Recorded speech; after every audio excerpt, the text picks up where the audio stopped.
This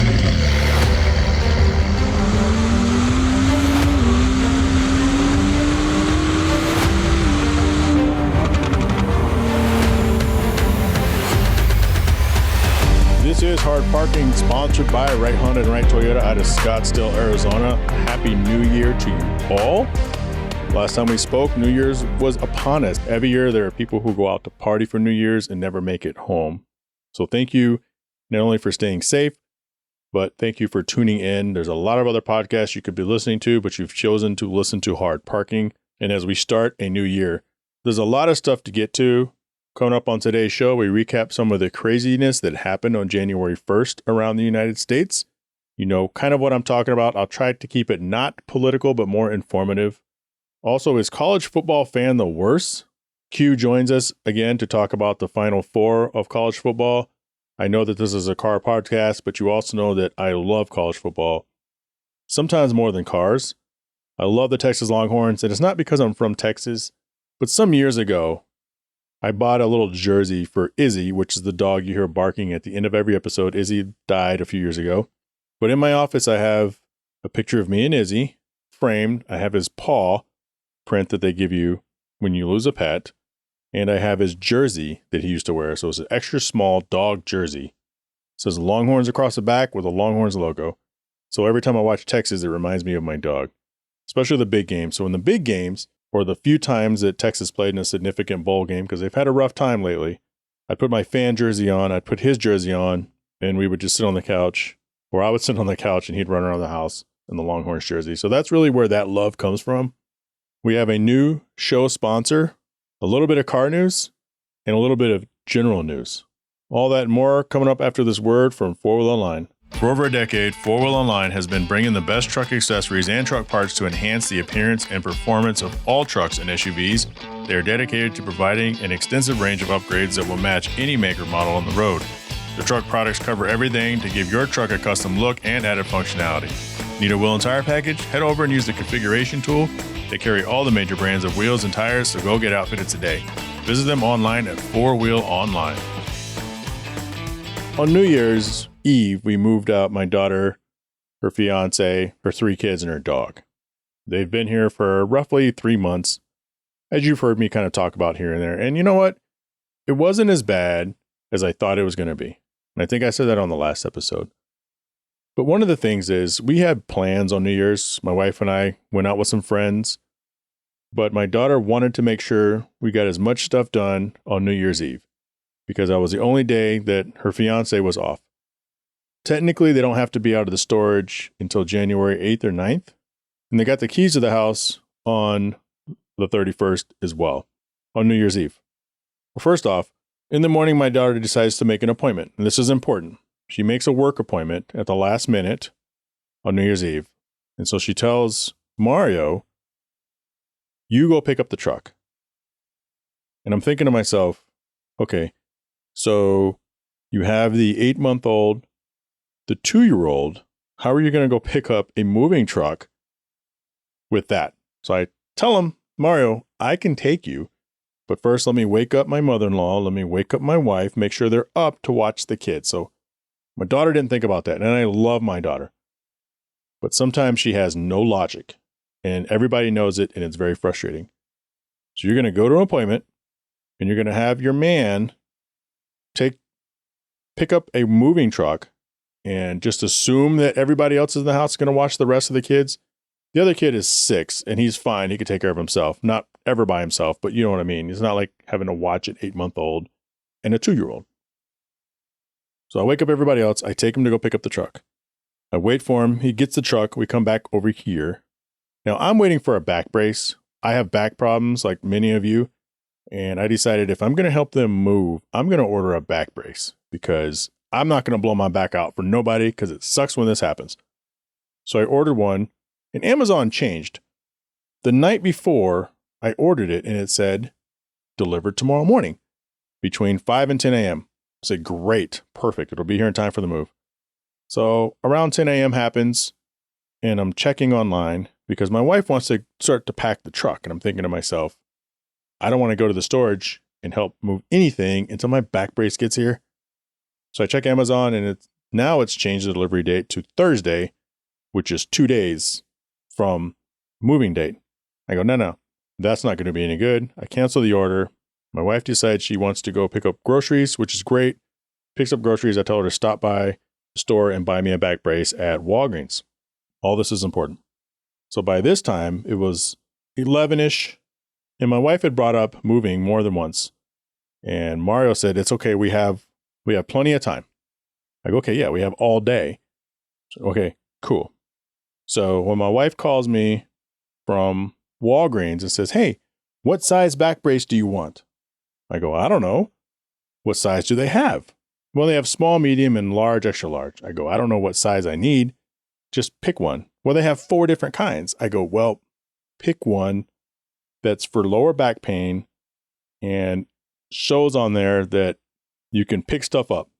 Don't give me a back patch. Give me a back brace. I told her Jaylene called, and now she's yelling at Mario because we haven't started packing the truck up. And my wife starts yelling at me or complaining to me. I told you we had to go. You said we had all day. Well, Jaylene says they only have the truck till 4:30. It's already 11. I go, well, I didn't know they had to return the truck back at 4:30. And my wife admits, yeah, I didn't know either. I go, okay, so why are you yelling at me? She goes, well, we have to be back because we're going out tonight. I go, right. We had plans. Jaylene decided she had to do all this today. Don't make her problem my problem because I really want to help them out. I really do. So much that I ordered a back brace to do this. But now you're making her problem my problem. I don't think my wife wanted to hear that. So she said, what size do you want? What size do you want? Fine, give me a large, extra large. So all this huffing and puffing, and she gets it. She brings it home. I go to open it up because at this time, my daughter had already come back, grabbed Mario, and went to the storage, which is right across the street. Probably bitching at him the whole time because he didn't start earlier. I look at the back brace, and it's too big. I go, well, this is too big. And on the back of it, it tells you the breakdown of the sizes. I'm thinking to myself, maybe look at that first because you know what size pants I wear. And this was a 36 to 44. I wear 34 or 35, which means I needed the small medium. I go, well, it doesn't fit. It's too big. My wife asked me, does this mean that you have to take it back? Yes, it's too big. A back brace that doesn't fit properly is useless. I think we can all agree. What's going to take you 15, 20 minutes? Okay. It won't. Walgreens is 3 minutes away. Do any of you guys listening have to deal with this? Guys, as in anyone, whether you're woman or male listening to this. So I grab it. I take it to Walgreens. I am back. I had to wait in line, but I am back at the house in 9 minutes and 30 seconds. So anyway, we got it moved. And guess what? We got everything moved and we were headed back to the house to get ready to go out by 3:45. And so this is an example of not only don't let other people's problems become your problem, but it's also relax. Because initially they lived almost an hour away and now they live 13 minutes away. 13 easy minutes away. I listened to Ice-T once, I think it was on X, and he was giving a rant about his friend wanted him to take him to the airport or give him a ride the next morning. And he said, don't offer to give somebody a ride to the airport unless you want their problem to become your problem. And so it all makes sense. And here's how. If I want to give you a ride to the airport, you as in the person listening, out of the kindness of my heart, let's say that I get stuck in traffic and I'm running late, and then you get mad at me because I'm running late. I pick you up and I take you to the airport, but you're still mad at me for doing you a favor because you, in essence, made your problem my problem. So you just try to think about those things when you're out trying to do stuff with people. So fast forward, New Year's Eve, we had a great time. Went out to a place in downtown Phoenix called The Deuce. Went out with a bunch of other couples that we know. They had a burlesque show, which is interesting. It was almost like a burlesque karaoke. You may have seen it on my social media. Neither one of the girls could really sing. They grabbed a microphone. They started singing real songs, but in their voices and dancing. I go, what is this, like a burlesque karaoke? I told my friend that, and he started laughing because he was thinking the same thing. But at the end of the day, it was a good time. Everyone was safe. We Ubered there and Ubered back. A couple bizarre stories. You know what? It's got to have Brian Sales occasionally joins me on the show. And I don't want to call him a conspiracy theorist. He likes to see through the controversy, and that's why I have him on this show. He's been on there a few times. And we've talked politics, we've talked mass shootings, we've talked cars. But he's on that spectrum where I feel like everything is kind of a conspiracy.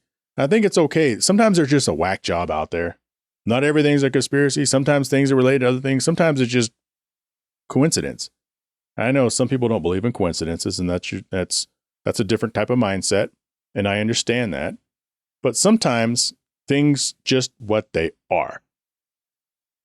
So, of course, we know of the horrific event, the domestic, I'm going to have to call it a domestic terrorist incident in New Orleans. And what was crazy about that, when the guy decided to drive the truck and run over 30 or 40 people, kill, I forgot what the final death toll was. I know at the time of report is 11, maybe up to 12 or 13. Got out of the car, opened fire on police. Police shot him down. But that incident initially was reported as not an act of terrorism, and then finally was. That was traced to something in Houston, I guess where the guy used to live. So FBI Houston put out a message that said, don't go here or here all day until that's secured. Meanwhile, the Cybertruck exploded in front of the Trump Motel in Las Vegas. And if you guys haven't heard of any of this stuff, it's kind of crazy, right? Because when I first said, hey, I was watching football and I told Yvette, I go, hey, this thing just happened. And her first question to me was, that's weird. I haven't seen it on the news. I go, well, yeah, I've been trying to tell you that the mainstream media only shows you what they want you to see. But she looked it up on her phone and she verified. She goes, oh my God, this happened. I go, yeah, I don't have any real comment on it. We don't have enough information.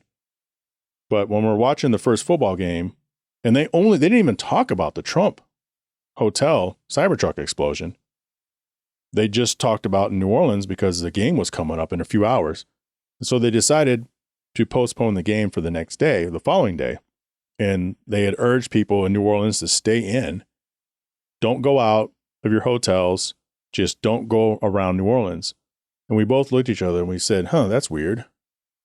That's weird that something already happened and they're still, for lack of a better term, shutting down the city. And our thought was, I said, you know what? They must know something. They must have intel that suggests that more attacks or more threats to the public are out there and they're not telling us. My wife agreed. She goes, yeah, something's going on. Well, today I saw that the FBI released the video of the domestic terrorist, and he filmed with his meta glasses on, and he had planted coolers, like igloo style coolers, around New Orleans with IEDs in them, improvised explosion devices. You know, you always hear of IEDs when people talk about the Middle East and the military. But that's crazy. And so that's when the validation, the confirmation came in. Well, that's it. That's why they told people to stay off the streets, because they knew that there were random IEDs around New Orleans, and hopefully they found them all. I'm assuming they found them all by now. But isn't that bizarre? That's bizarre. And my wife's thought about it was, well, that's weird, because this guy, he's been here, he served in the Army for 5 years, and he worked at Deloitte. And he seems like such a good guy. And the neighbors, I go, but I said, Yvette, you can be both things. You don't have to be a nut job to where people look at you and are suspicious of you. You could be a normal everyday person on the outside and have a secret life behind doors. You could belong to one of these rumored cells, these terrorist cells around the United States. And they're out there. They have to be. We have people in other countries. Why couldn't other countries have people here? Right? You see all the movies and you hear of all the safe houses and the black sites in other countries. I guarantee you other countries have those places here. And maybe this guy was operating outside of it. Maybe he was part of some sort of an underground network and was just receiving the green light to cause havoc, get activated, I guess is what they call it. And so they're trying to find a connection between the guy in front of the Trump Hotel and the New Orleans guy. And there's a lot of controversy and information still coming up about that. But what we do know is a Tesla Cybertruck pulled up in front of the Trump Hotel, in Las Vegas, sat there for a few seconds, and the truck attempted to blow up. It blew out instead of blew up, which ended up being a pretty good advertisement for Tesla. But it was loaded with, instead of pure traditional explosives, apparently it was loaded with gasoline and a ton of fireworks, which was crazy because when I showed Yvette the video, she goes, huh, that's weird. It looks like fireworks. I didn't even think about it. And I go, you know what? It does. And that's what it ended up being. The driver was burned beyond repair, but somehow their ID and their passport or something like that, their passport and something else survived, which is very sus. There's a lot of controversy about it. But what they determined was the two events were mutually exclusive. Then you had a mass shooting in Queens at the nightclub the same morning. There's just a lot of stuff going on. And it's a scary time. I talked to Wes about it. I don't own a gun, but I've thought about buying one, but I don't want society to scare me into getting one. But there's so much craziness going on. What if I have to protect my family? Yvette and I talked about it. She says she doesn't think we should buy a gun, but she also doesn't pay attention to this stuff. And she thinks it's all tinfoil loony. Marcelo has a gun. He has several. Jaylene has a gun. Mario carries a gun around with him everywhere. But what? I don't know. I don't want to ever have to be put in that position to where I have to take another person's life. I always feel I'm a good talker, but in those cases, you can't probably talk yourself out of that. But we have so much crazy stuff going on right now. You just never know. And with us being a border state, I'm not trying to do the whole immigration thing. I'm not trying to blame illegal immigration on any of this stuff. But the fact that we are a border state, we're a state of entry. So just like anything else, like when you're on the beach, when you're on the waterfront, what's the first part that gets hit? The sand. And it takes a flood to go up into the grass and get closer to wherever else. We are on the sand. We are on the sand and it's looking like high tide right now. And are we going to be underwater? Do I need to buy a gun in case we go underwater? Crazy, right? I just thought about that. I know it's mind blowing, but I'll stop with that. But it's something to think about. I would say don't panic, but there's a lot to think about. Coming up, a little bit of wonky news that doesn't have to do with this, and Q and college football. Honda Zero has an ad, a little teaser on social media that at CES 2025, they're going to tease the unveiling of two vehicles. The Consumer Electronics Show, that is CES, I feel very confident given it's Honda, it's not an NSX. It's probably some other small urban vehicle. So Honda had the Honda E, that cute little hatchback looking thing that they sold from 2020 to 2024 in Japan. Wish we had those here. I did say cute. I like them. Maybe I'll drive one. I guess their range is garbage. It's not going to be anything high performance. It's got to be something economy, something for the everyday person. That's where the world is going. As much as we as in the people try to convince manufacturers to do hybrid, a better hybrid, I think the world is really focused. Some of these manufacturers are really focused on doing pure EV. And so it is what it is. We'll just have to see once the full EV thing gets here. We're 10 years away from the mandate, but I don't think we're going to hit it. I think it might be canceled. I don't know. Also, No Way Jose in Katy, Texas, a 22-year-old man named Jose Arellano is arrested for slashing/puncturing sidewalls of at least 30 tires around the neighborhoods of Katy, Texas. He is facing a felony criminal mischief, 6 charges. From there, it will probably go up. There were videos everywhere. I first saw this on X a few days ago, but now if you type in man arrested for puncturing tires or Katy, Texas, 22-year-old man, you'll see the story everywhere. There's clear video. Thank God we have home video, right? These are all ring alarms, doorbell alarms. This dude is going around just punching the sidewall of all these vehicles and flattening their tires. Exact motive isn't really known. Rumors is he maybe owns a tire shop, but I seriously doubt it, because if you know anything about cars and anything about tires, once the sidewall is done, you can't repair the tire. If the sidewall is ruptured, you just have to buy new tires. And if you have an all-wheel drive vehicle, chances are you have to buy 4 new tires. So that's financially disruptive. Insurance is probably covering all of these. If you don't have a deductible, hopefully you don't have a deductible. It would suck if you do. But you know what? If you come and puncture my tire, I'd happily pay a deductible for 4 new tires for the Infinity that's still sitting out in front of my house and hasn't moved. And that is it for the car news. This conversation is brought to you by Arcus Foundry. Business tech feeling whack? Too many tools? Too much chaos? Not enough time? Arcus Foundry is here to fix that. With SparkForge, you get a unified platform that connects everything you need, your website, social media, phone systems, and more. No need for an expensive IT department or dealing with a bunch of separate systems. It's the all-in-one solution that saves you time and helps your business run smoother.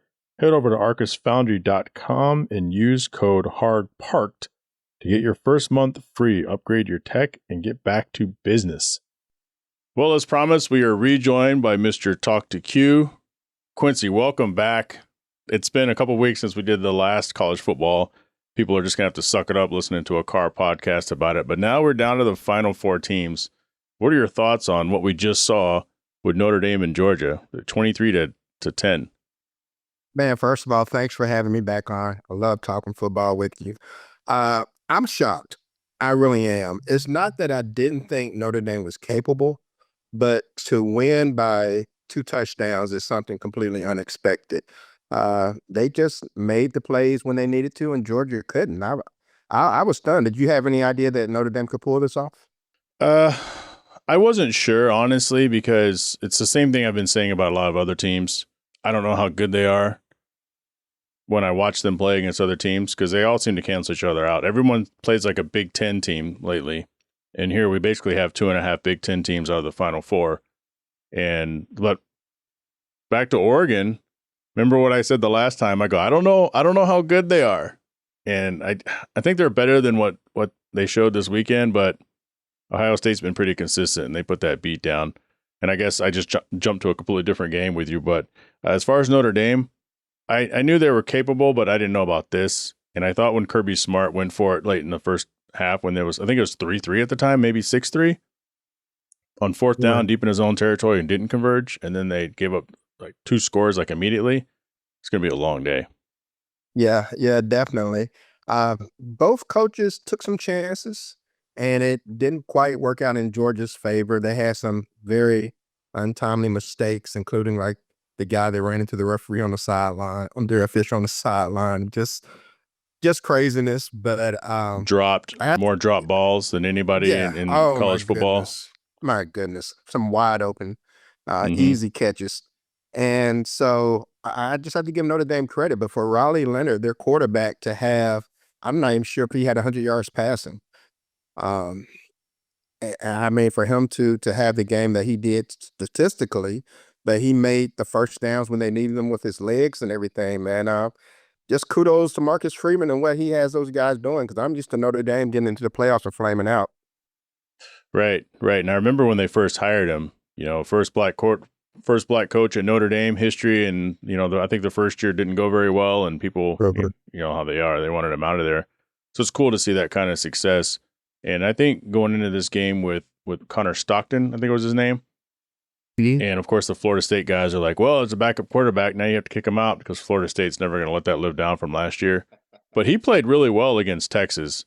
And Carson Beck has been so up and down this year. I think at this point, Stockton was probably the better call. I know that sounds pretty crazy, but Carson Beck struggled big time the first time they played Texas and won, and it was really struggling the last time they played Texas and won when he got knocked out. So I wasn't really worried about that. But that defense, Georgia's got one of the best defenses in the country historically. But they've dropped the ball a lot this year as well by giving up a lot of points when it wasn't very good for them to do. Yeah. Today they 23 to 10, but yeah, it was surprising. I mean, I'm not surprised Notre Dame won, but I'm surprised that it looked like an ass whooping. Yeah, and then like to all the people, of course, over the last month, everyone has said Alabama deserved to be in, or maybe even a South Carolina, or, all this SEC talk. The SEC has not fared well in the bowl games at all. I mean, at all. And so it's any given Saturday. I mean, these teams come to play, and they don't care what conference that you're in. And so Right now, the lone representative for the SEC is ironically Texas, who just got Texas, in, yeah, to the SEC. right? And they haven't played well. They've made the plays when they've needed to, but like I said yesterday, when you texted me about the game, I said that game was stressing me the F out. And I was serious. I was stressing out on the couch. That in overtime, when they give up that run to Leavitt on 3rd and 16 and he almost scores, I just sat back on the couch and said, "What the?" and just stared at the sky. And I was at that point I was almost completely spent anyway. Yeah, I honestly thought Arizona State had that game. Why they sent an all-out blitz on that 4th down play, I have no idea why they did that. And I don't know what the safety was doing. He's just looking in the backfield, just chilling, while the He was out of receiver runs position. past him. Yeah. It was almost as bad as Malik Mohammed, number 5, on that Cam Scatterboo 42-yard touchdown pass. Mm-hmm. I thought that was a backup safety out there, the way he was kind of running around in a big circle. I go, what is that player doing? Yeah, and he couldn't track the ball at all. Yeah, the ball just landed right in front of him, and then at that point it was a wrap. But, major props to Arizona State. It was kind of weird living here in Arizona because I want them to do well. I don't want them to go down like a fluke one-year wonder like all the other teams. But when I started thinking about it, they're in the Big 12. They won the Big 12, and it's a different Big 12 than last year, minus 2 major teams and the influx of 2 other teams. But it's still the same competition Texas has been playing for as long as I can remember. Mm-hmm. And, when you can go 11-2 in a power conference, because that's what they always say about the other schools, right? The SMU prior to joining, and Boise, and those teams don't deserve to be there. When you can go 11-2 in a major conference, you deserve to be there. And I'm glad they played well. I wish that Texas would have beat them by a little bit more than double overtime for the sake of my health. But I think at the end of the day, it's going to be the same thing. Texas had the easiest path, and the refs want Texas to win. And it's like they're in a lose-lose situation, except for the people in that locker room and the fan base, in my opinion. Well, I think Penn State had the easiest path, to be honest with you. Texas, Clemson is no joke. They've been there before. Right. Arizona State was hungry. We saw that. And Lord knows Ohio State's going to be a handful because they're playing the best right now. So, but you look at Penn State, they beat SMU handily. They beat Boise State, pretty handily. And now they get Notre Dame, when I'm pretty sure, Penn State, they may be favored. I don't know how they're going to pick that game, but that's a lot easier than playing Ohio State because Texas has their hands full.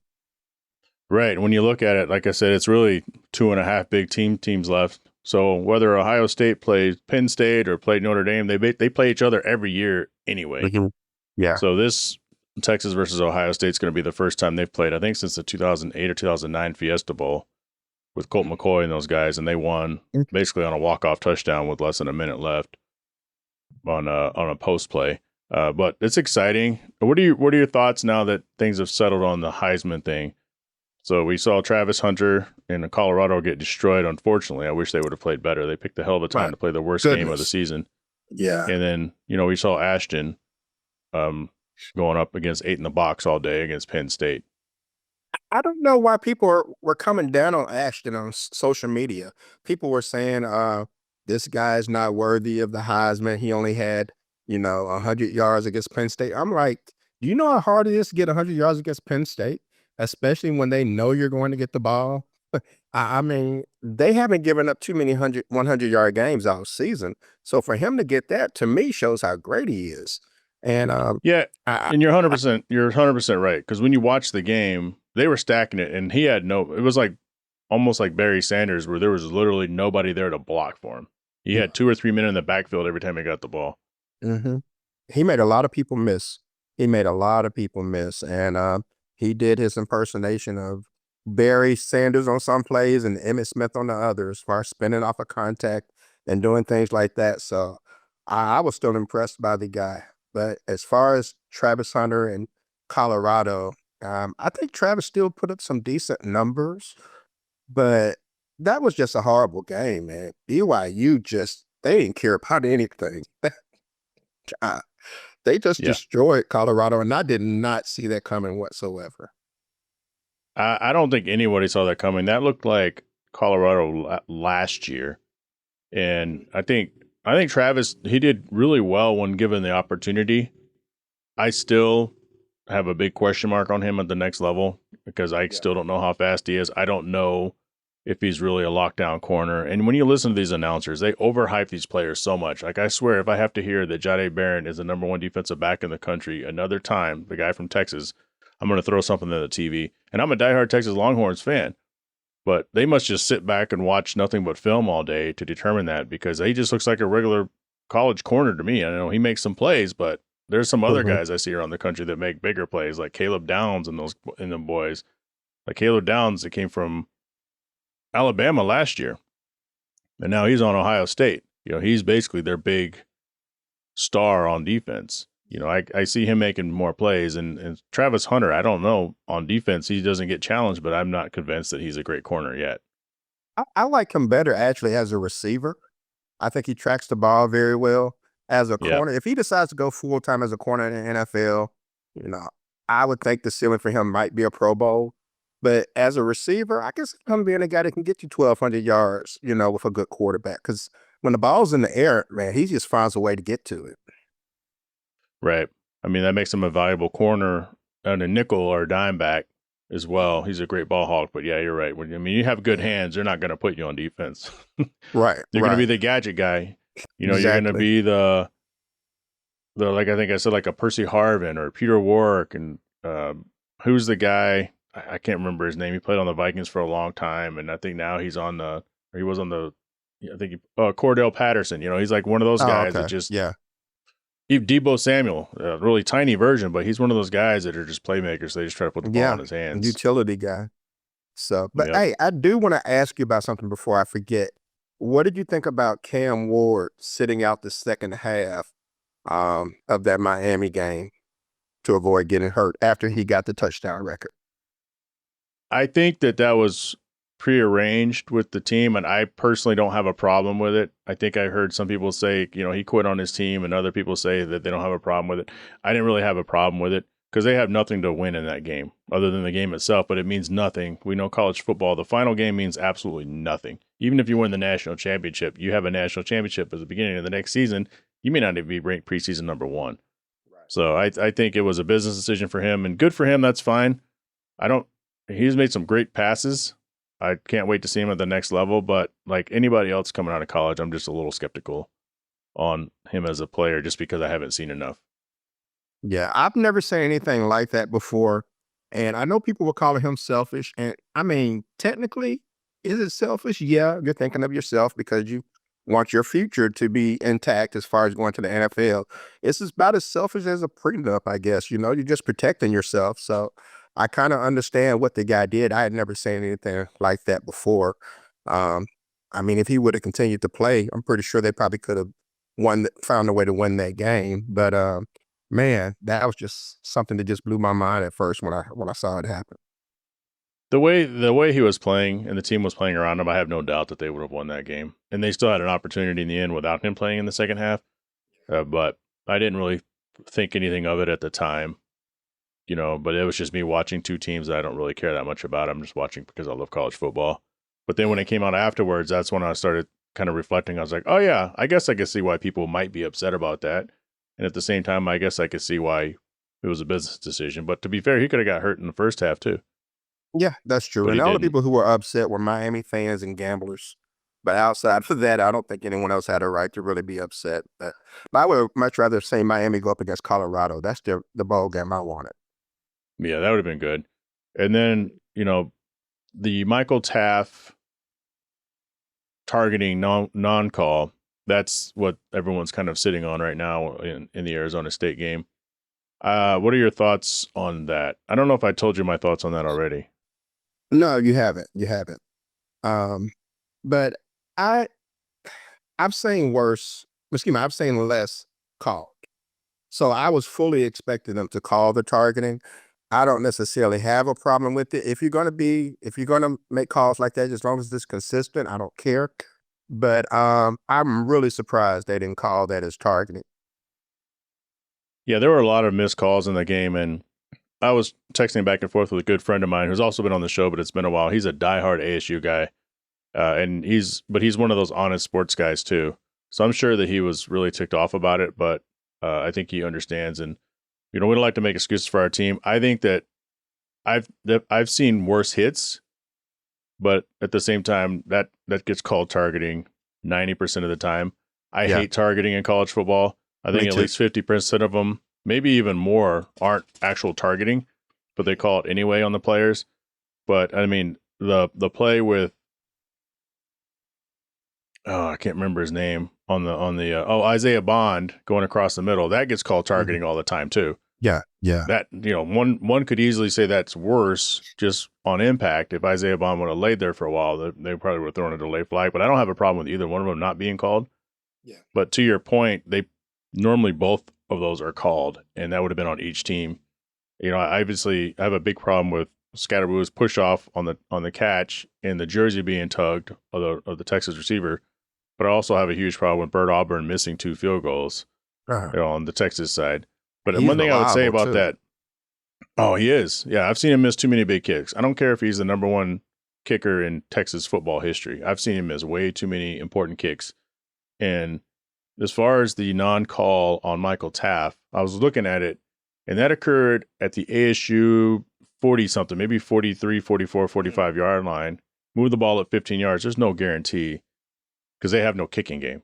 Because people say that they lost the game because of that. I'm like, I'm not too sure about that. So, yeah. They've had problems kicking all season, it appears, but I don't know. I think targeting is it definitely changes the game, especially if someone gets ejected. It really changes the game, and I kind of wish they would just kind of back off of it. And if it's something egregious, like if the ball is not playable and you still take a shot at the guy, I'm completely okay with whatever you decide. But I mean, it's hard enough to play defense, and sometimes these guys are just trying to make a play, and there might be some incidental contact. You have to be able to differentiate between that and someone who's really trying to hurt somebody. But yeah, I agree. A lot of the targeting, I wish they'd get rid of it.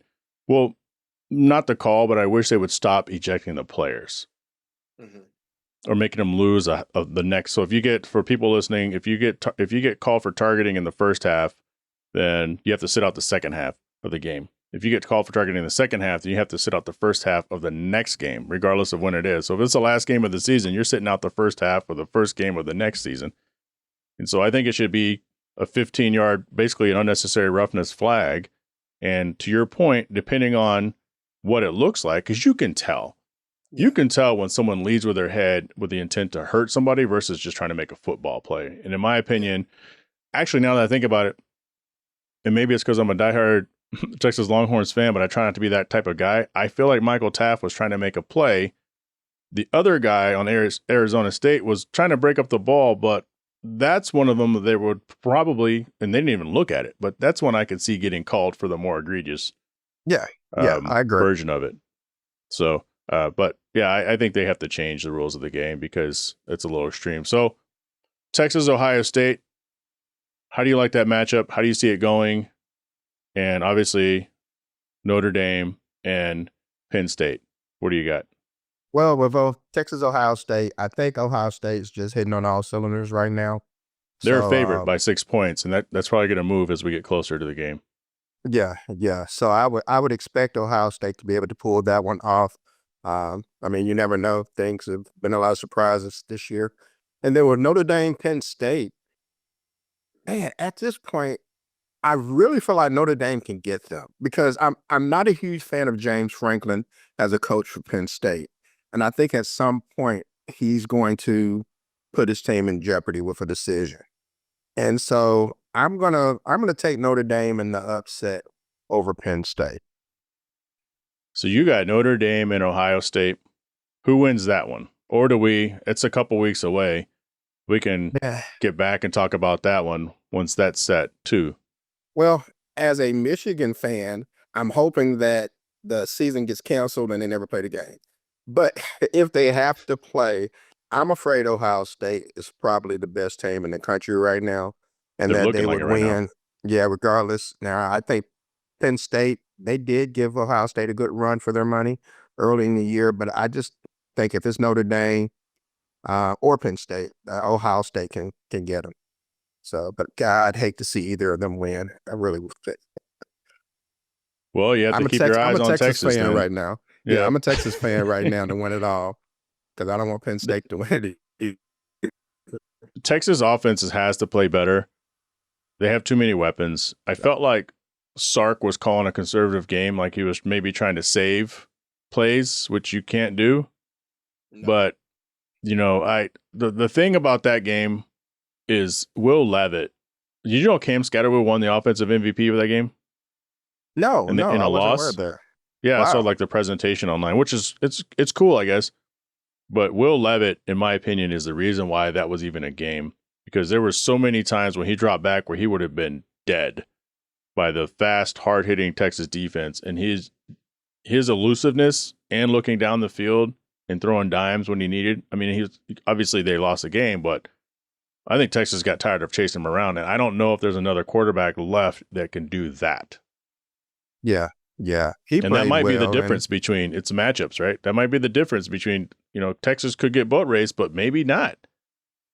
Hey, that's true. That's true. But I was surprised that Arch Manning didn't get in, not like at all for a goal line play or short yardage play or anything. That really kind of surprised me. Right. That's what I was wondering. Like, dude, are you saving your packages? And he only handed the ball off to Jaden Blue and Wisner. And they were doing these ugly, they weren't counters. I'm like, what are you guys doing? Like, what? I don't understand this play calling. That's the only reason why I can just assume with Sark being the guy. That's why we were seeing what we were seeing. Like, what are you saving yourself for? Yeah, but I try to save plays. You might not get a chance to use them. Yeah, but I think we're going to see Arch Manning. You know, maybe he didn't want to pull Quinn for the confidence. And again, they won at the end of the day. But Arch has a better deep ball. And there's a lot of those deep passes that were just off timing.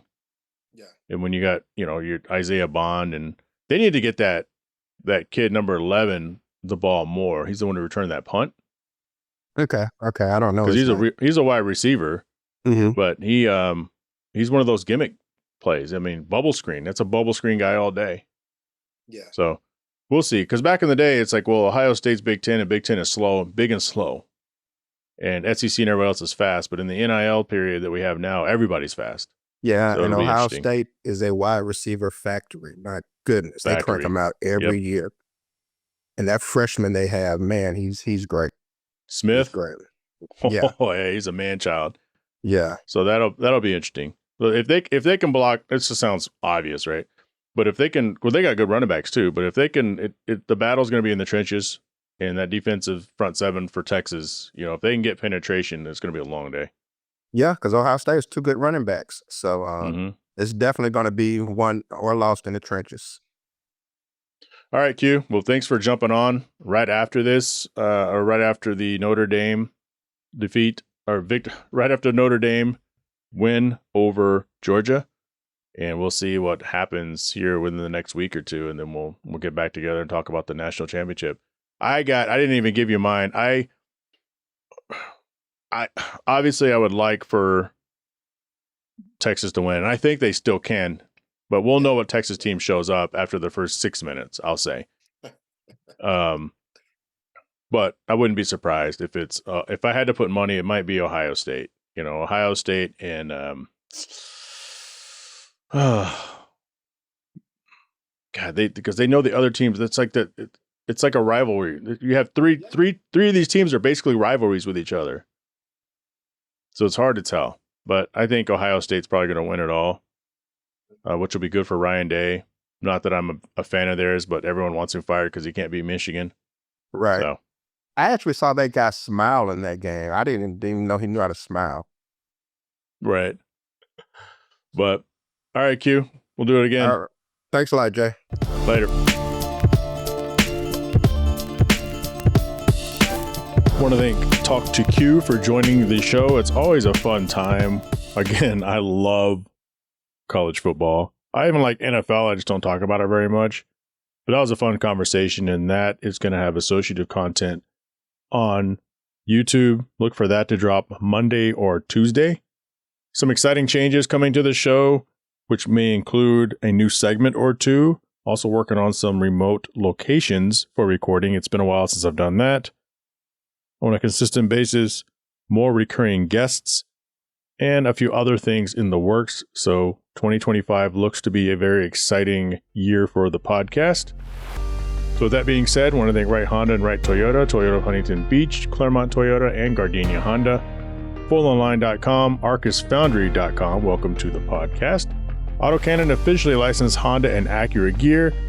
Can't forget our Patreon business supporters, especially Automotive Specialty Tool out of Owings Mills, Maryland, Kuya Automotive out of Winter Garden, Florida, Hell Construction out of Catalina, Michigan, Big House Small Home Design out of Ashburn, Virginia, and Traverse City, Michigan, Shaping Success with West Texas out of Boise, Idaho. Special shout out to Mark Stoneman, Catherine Cox, Eddie Ramos, Richard Grays, Byron Jones, Bo Jung, Alice Gamina, Drew Bunkley, and Yasu Chiba. Want to email the show? Have any guest suggestions? If you want to be a guest on the show, email at hardparkingpodcast@gmail.com. Follow me on Instagram at Pfenning. Join the Hard Parking Violations Facebook group or the Hard Parking channel on the Instagram. And remember, I can't grow like telling the world how great the show is. Let's do this. Let's grow this thing together. And I will talk to you all next week. Also, upcoming next week, Zuniga Zoom Zoom will be my guest.